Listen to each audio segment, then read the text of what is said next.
I move over to speaking about the governance and administrative reform related matters now.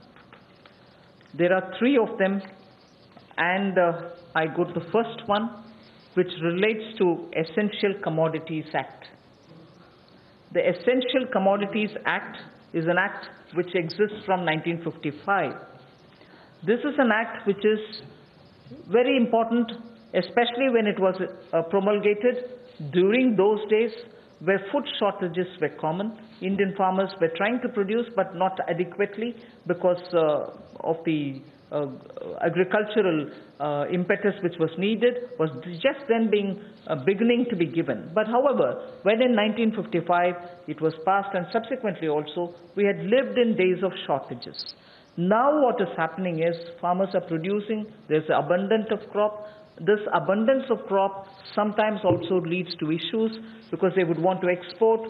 We don't permit them to export because we want to be sure that India prices don't go up.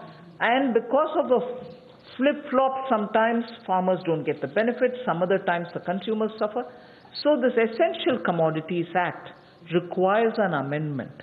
And that amendment will largely be towards making sure that cereals, edible oils, oilseeds, pulses, onions and potatoes will be completely deregulated. And therefore, unless there's an extraordinary situation, there will not be a requirement to invoke this Essential Commodities Act. Stock limits to be imposed will be imposed only under exceptional circumstances such as national calamities or famine, or if there is a huge surge in prices. Otherwise, there is no need for invoking it. So to that extent, limited to that extent, we would like to amend the Essential Commodities Act. No such stock limit shall apply for processors, because today value addition happens at the doorstep of the food processors.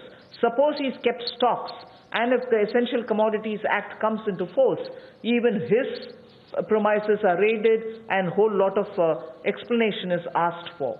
Even for food processing industry, it becomes a problem. So no stock limit shall apply to processors or value chain participants, or subject to the installed capacity. If they keep a certain quantity, that should be all right. Beyond the capacity is a different issue. So any exporter also will be given that facility so that export demand is not affected. Farmers' prices can be not affected due to uncertainty created by this. So there will be an amendment to the Essential Commodities Act. The first of the three reforms.